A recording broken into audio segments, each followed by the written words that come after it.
Hello दोस्तों, नमस्कार। कैसे हो? स्वागत है आपका हमारे यूट्यूब चैनल पढ़ाई का ज़माना पर।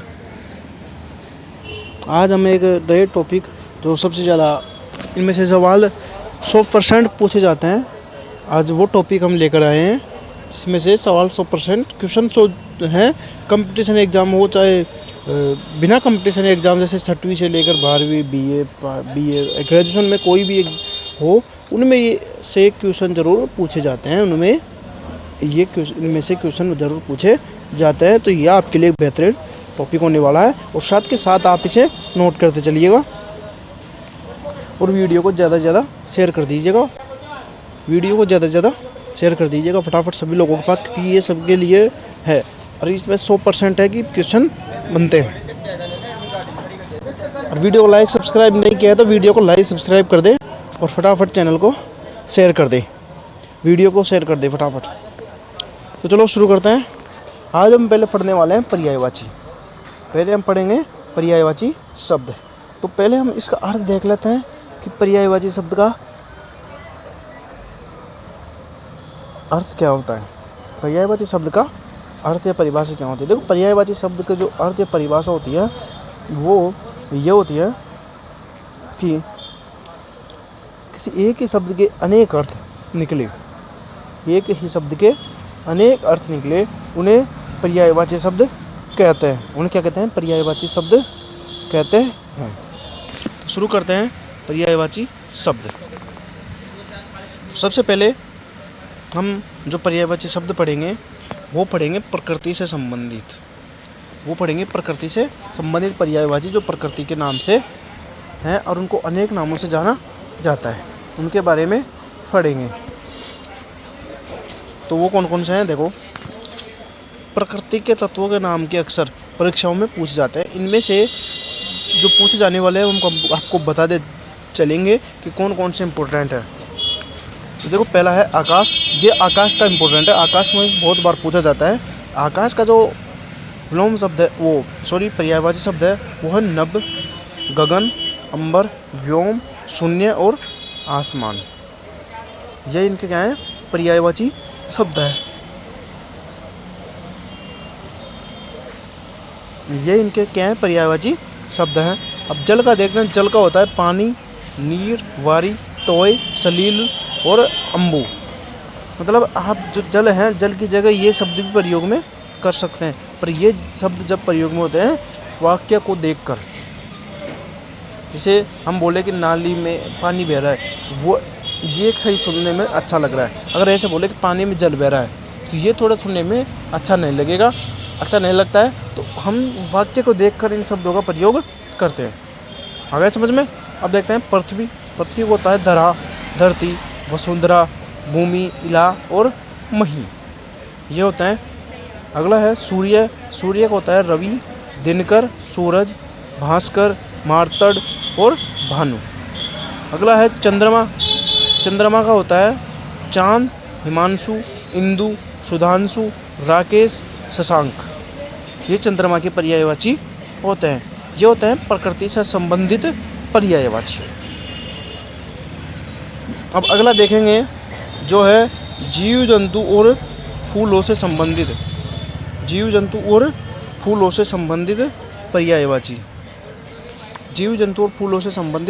पर्यायवाची। अब इनमें देखते हैं कमल। क्या देखेंगे? कमल का पर्यायवाची होता है, देखो, जलज, पंकज, सरोज, राजीव, अरविंद, नीरज। ये कमल के पर्यायवाची होते हैं। अब देखो इसमें नोट, जल के पर्यायवाची में जल लगाने से कमल के नाम बनते हैं। पीछे जल लगाते हैं तो क्या बन जाते हैं? इनके नाम बन जाते हैं। क्या बन जाते हैं? इनके कमल के पर्यायवाची बन जाते हैं। ये क्या बन जाते हैं? कमल के पर्यायवाची शब्द बन जाते हैं। कमल के पर्यायवाची शब्द बन जाते हैं। अगला है बादल। बादल का पर्यायवाची होते हैं जलद, नीरद, पयोधर, मेघ, वारिद। क्या होता है? जलद, नीरद, पयोधर, मेघ, वारिधर। तो यहाँ पर नोट है कि जल के पर्यायवाची में पीछे द लगाने से बादल के नाम बनते हैं। पीछे क्या लगाते हैं? द, तो क्या बनते हैं? बादल के नाम बन जाते हैं वो। अगला है सिंह, शेर का। केसरी, वनराज, मृगराज, नाहर, केहरी, ये इनके क्या है? पर्यायवाची शब्द हैं। अगला है पक्षी। पक्षी का है खग, विहग, पखेरु, नभजर, अंडज, ये इनके पर्यायवाची आप में जो है इनके जगह और शब्द के प्रयोग में ले सकते हैं। यदि कि एक अर्थ का क्या है? अलग अलग अर्थ है, एक ही शब्द के क्या है? अनेक अर्थ निकल रहे हैं, ये होता है पर्यायवाची। अगला देखते हैं मानवीय संबंध रखने वाले। अगले देखेंगे मानवीय संबंध रखने वाले। मानवीय संबंध रखने वाले पर्यायवाची ह्यूमन एंड रिलेशंस। माता का क्या होता है? माँ, जननी, अम्बा, प्रसु, धात्री, ये माता के पर्यायवाची होते हैं। मम्मी है, ये मम्मी इंग्लिश शब्द हो गया है ना। पिता का क्या होता है? तात, जनक, पितृ, जन्मदाता, ये होते हैं। आँख का होता है नयन, नेत्र, चक्षु, लोचन और दृग, आँख का बहुत बार पूछा जाता है। अगला है अतिथि। अतिथि का होता है मेहमान, पाहुना, अभ्यागत, आगुंतक, ये मानवीय संबंध और रिलेशंस, शरीर से रिलेशंस रखने वाले पर्यायवाची है। देखो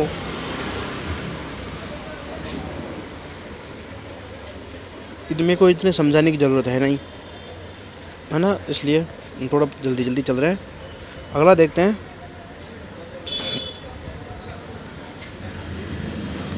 अगला है भगवान। अगला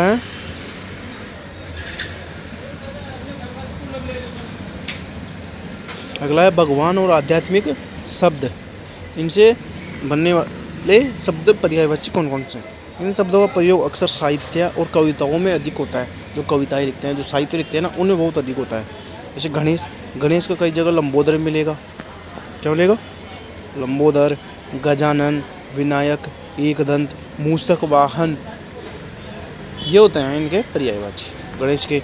इंद्र के होते हैं देवराज, सूरपति, मघवा, शक्र, पुरंदर, ये इनके इंद्र के पर्यायवाची होते हैं। अब देखेंगे शिव के महादेव, नीलकंठ, त्रिनेत्र, शंभु, पशुपति, ये होते हैं शिव के पर्यायवाची। अगला है विष्णु। अगला है विष्णु का होता है लक्ष्मीपति, नारायण, जनार्दन, चक्रपाणि, माधव। इनका साहित्य में, रामायणों में, महाभारत है, इनमें बहुत बाहर इनका नाम आता है। जैसे विष्णु का लक्ष्मीपति बोलते हैं, नारायण भी बोल देते हैं, जनार्दन भी बोलते हैं, चक्रपाणि बोलते हैं, माधव भी बोलते हैं, ये शब्द आ जाते हैं। अगला है सरस्वती का शारदा, वीणा पाणी, भारती, वागेश्वरी, ये इनके पर्यायवाची है भगवान और आध्यात्मिक शब्द से संबंधित। आप नोट करते चलिएगा और वीडियो को ज़्यादा से ज़्यादा शेयर कर दीजिएगा। अगला देखते हैं घर और संसार से संबंधित, एनवायरनमेंट एंड वर्ल्ड। तो देखते हैं घर का होता है गृह, सदन, आवास, आलय, निकेतन, शाला, और एक होता है विला। एक क्या होता है? एक विला भी होता है। एक यहाँ पे नोट कर लीजिएगा, एक होता है विला, एक विला भी होता है। अगला है देखेंगे अग्नि। अग्नि का बहुत बार पूछा जाता है। अग्नि का होता है आग, अनल, पावक, वाही, कृषाणु, ये अग्नि के पर्यायवाची होते हैं।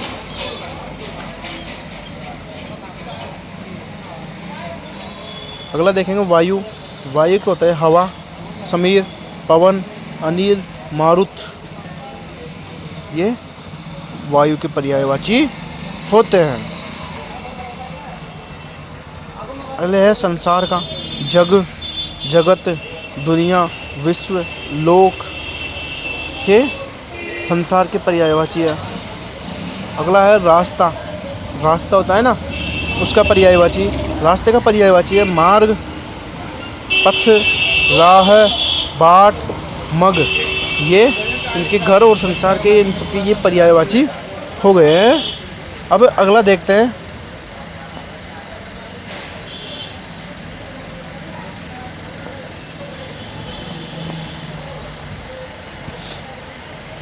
अगला है भावनाएं और अवस्थाएं। भावनाएं और अवस्थाएं, इमोशंस एंड स्टेट्स। स्टेट्स यानी राज्य भी होता है ना, और स्टेट यानी अवस्था भी होती है। इनके बारे में देखेंगे। अंधकार। अंधकार का क्या होता है? अंधेरा, तिमिर, तम, तमस। ये इनके पर्यायवाची होते हैं अंधकार के। अमृत के पर्यायवाची। अमृत के पर्यायवाची है पीयूष, सुधा, सोम, अमीय। ये होते हैं अमृत के पर्यायवाची। अगला है विष। अगला है विष। विष का होता है जहर, लाहल, गरुल, कालकुट, है ना। ये होता है इच्छा। इच्छा का ये क्या है? ये भावना आ गई। तो इच्छा का पर्यायवाची क्या होगा? अभिलाषा, चाह, कामना, लालसा, मनोरथ। ये क्या हो गई? भावनाएं हो गई, और इनकी ये पर्यायवाची है। ये इनके क्या है? पर्यायवाची है। आगे देखते हैं अब। तो अब एक नया टॉपिक शुरू करने वाले हैं। अब जो नया टॉपिक शुरू करेंगे वो है विलोम शब्द। वो क्या है? विलोम,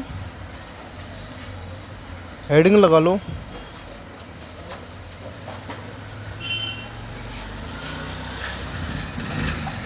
विलोम शब्द। हम पढ़ेंगे विलोम शब्द पढ़ेंगे। अब क्या पढ़ेंगे? विलोम शब्द पढ़ेंगे। क्या पढ़ेंगे? विलोम शब्द पढ़ेंगे।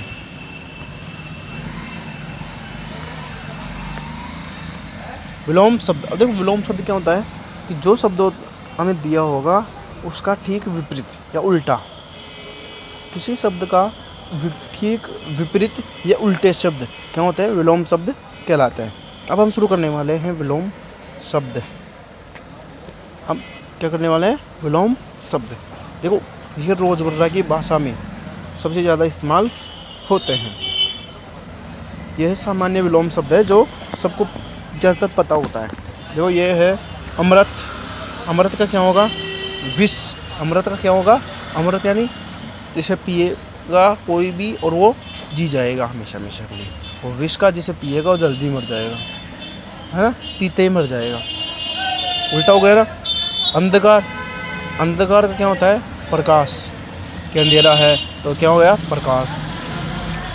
आदि। आदि का मतलब होता है शुरुआत। आदि का मतलब क्या होता है? शुरुआत। तो अंत का मतलब क्या होता है?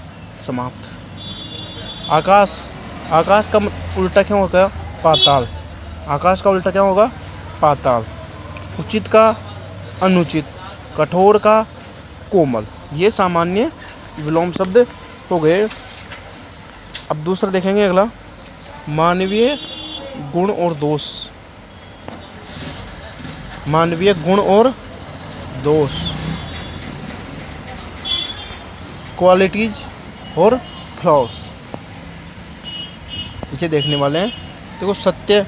सत्य क्या होगा? असत्य। सही का गलत। दयालु है कोई व्यक्ति, है ना, और उसका उल्टा क्या होगा? निर्दयी। जो उसमें बिल्कुल दया ना हो वो कौन होगा? निर्दयी। अगला है वीर। जो वीर की बात लड़े, और जो वीर की बात लड़े छुप छुप कर रहे वो कौन होगा? कायर। वो कौन होगा? कायर। ज्ञान। जिसके पास ज्ञान है, और जिसके पास ज्ञान नहीं उसे क्या बोलेंगे? अज्ञान। क्या बोलेंगे? अज्ञान। वरदान। अगर कोई हमें वरदान दे रहा है, ठीक है, अगर कोई हमें सही काम कर दिया तो हमें लोग क्या करेंगे? वरदान देंगे।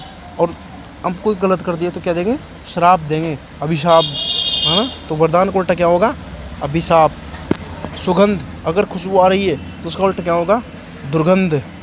क्या होगा? दुर्गंध। नोट कर लीजिएगा इनको। क्या होगा? दुर्गंध। अब अगला है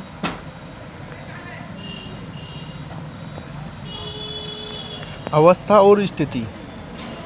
अवस्था और स्थिति, स्टेट्स एंड सिचुएशंस। देखो सजीव, सजीव का कौन क्या होगा? निर्जीव। सजीव कौन होता है? जो जीव, जिसमें जो जी रहा है, जिसमें जीवन है, वो कौन होगा? सजीव। और जिसमें जीवन नहीं है वो कौन होगा? निर्जीव। उसका सजीव का उल्टा क्या होगा? निर्जीव। अगला देखेंगे धनी, जिसके पास बहुत सारा पैसा है वो कौन होता है? धनी। और जिसके पास क्यों है? पैसा ही नहीं है वो कौन होगा? निर्धन। क्या होगा? निर्धन। यहाँ पे अमीर और गरीब भी आ सकता है। ठीक है। अब देखेंगे स्वतंत्र। अगर किसी पर कोई पाबंदी नहीं है तो वो क्या है? स्वतंत्र है। अगर किसी को कहीं से जाने नहीं दिया जाता, हर तरह के नियंत्रण लगा रखे उसमें, तो वो क्या हो? कौन होगा? परतंत्र। कौन होगा? परतंत्र होगा वो। प्राचीन यानी पुराना, उसको क्या होगा? नवीन या अर्वाचीन। नवीन या फिर अर्वाचीन। नवीन का मतलब होता है नया। उन्नति, उन्नति का मतलब होता है किसी काम में अच्छाई प्रकट करना, उन्नति करना, किसी काम में आगे बढ़ते जाना। और अवनति का मतलब क्या होता है? जहाँ की जहाँ रुक जाना, वैसे आगे कुछ बढ़ ही ना पाना, घट जाना, वो होती है अवनति। जटिल, जटिल यानी बहुत कठिन वाला जो भी है काम कर रहे हैं वो जिसको कठिन है, और उसको क्या होगा? उल्टा सरल। विपरीत क्या होगा उसका? सरल होगा। अब हम कुछ विलोम शब्द बनाने के नियम देखते हैं, जो विलोम शब्द बनाने के नियम हैं।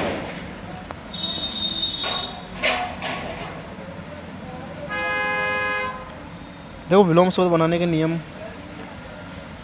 अक्सर विलोम शब्द कुछ खास उपसर्ग जोड़कर बनाए जाते हैं। अगर आप, ठीक है, कुछ खास उपसर्ग जोड़कर बनाए जाते हैं। अब देखते हैं कौन कौन से हैं। उपसर्ग, मूल शब्द और विलोम शब्द कौन सा बनेगा। देखो मूल शब्द क्या है? न्याय। न्याय के हम उपसर्ग क्या जोड़ेंगे? अ, तो क्या हो जाएगा? अन्याय। मान है, मान में क्या जोड़ेंगे? उपसर्ग अप। क्या जोड़ेंगे? अप। तो क्या हो जाएगा? अपमान। इच्छा है, इच्छा का क्या जोड़ेंगे? अन। तो क्या हो जाएगा? अनिच्छा। आधार है मूल शब्द, आधार का क्या जोड़ेंगे? निर। उपसर्ग क्या जोड़ेंगे? निर। तो क्या हो जाएगा वो? निराधार। देश, देश का आगे क्या जोड़ेंगे? उपसर्ग वि। क्या हो जाएगा? विदेश। क्या हो जाएगा? विदेश।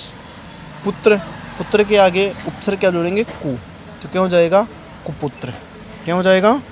कुपुत्र। अब आगे देखते हैं। वीडियो को फटाफट शेयर कर दीजिएगा, वीडियो को जल्दी जल्दी शेयर कर दीजिए, क्योंकि ये सभी के लिए बिल्कुल अच्छा वीडियो सिद्ध होने वाला है, बिल्कुल रामबाण सिद्ध होने वाला है, ये लगा लो। और जल्दी जल्दी शेयर कर दीजिएगा, बस जल्दी से जल्दी शेयर कर दो, जल्दी से जल्दी शेयर कर दो, जितना जल्दी हो सके उतने जल्दी वीडियो को शेयर कर दो फटाफट, उतने जल्दी शेयर कर दो, फटाफट शेयर कर दो। हाँ शेयर कर दो फटाफट।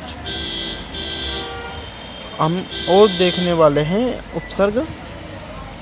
थोड़ी बोली मेरी फटाफट चल रही हो कि थोड़ी जल्दी जल्दी बोल रहा हूँ, क्योंकि बोलिए थोड़ी ऐसी है, इसलिए चलो मैं कोशिश करूँगा बिल्कुल धीरे बोलने की, तो साफ साफ आवाज़ आए। तो ये हो गए, तो आगे देखते हैं। अब आगे हैं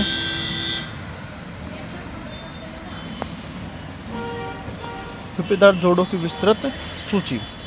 अब देखेंगे, देखो अल्पायु, अल्पायु यानी कम उम्र, इसका क्या हो जाएगा? दीर्घायु। प्रेम, जिसे अनुराग बोलते हैं, क्या हो जाएगा? वैराग या वैराग्य, घृणा। आकर्षण, आकर्षण का उल्टा क्या होगा?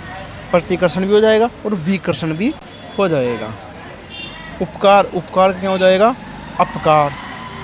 उत्थान, उत्थान यानी ऊपर उठना, तो इसका उल्टा क्या हो जाएगा? पतन, मतलब नीचे गिरना। आगे और देखते हैं।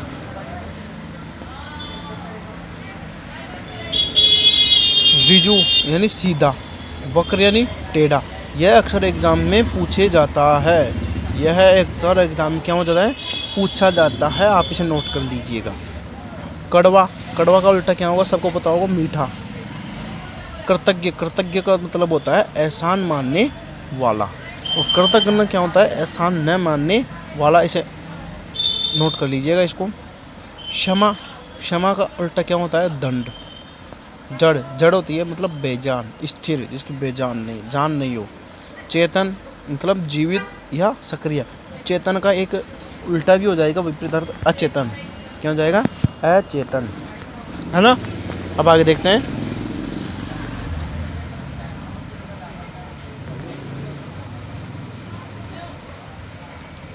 अगला है सामाजिक और व्यवहारिक विलोम शब्द।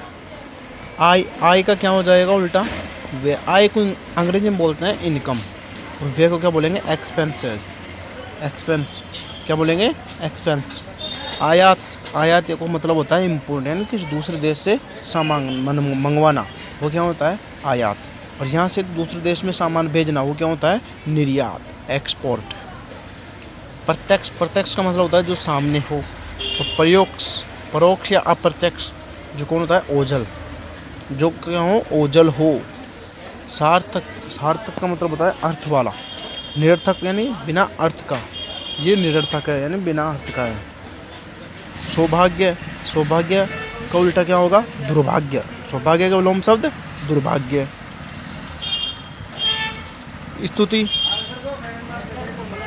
स्तुति का क्या, स्तुति मतलब होती है तारीफ। और निंदा यानी क्या होती है, बुराई। ये हमारे विलोम शब्द हो गए हैं। अब आपको कुछ विलोम शब्द अपने आप ही मैं बताता हूँ, आप उनके विलोम शब्द कमेंट में बताइएगा, और उन्हें आप अपनी नोटबुक में भी लिख लीजिएगा। अब हमें बताइए राजा का, भाई का, वर का और लड़का का, ये हमें बताइए, बताइए। तो आज के लिए इतना ही बहुत है, वीडियो काफ़ी लंबी हो गई है, आज के लिए इतना ही बहुत है। और हम कल अगले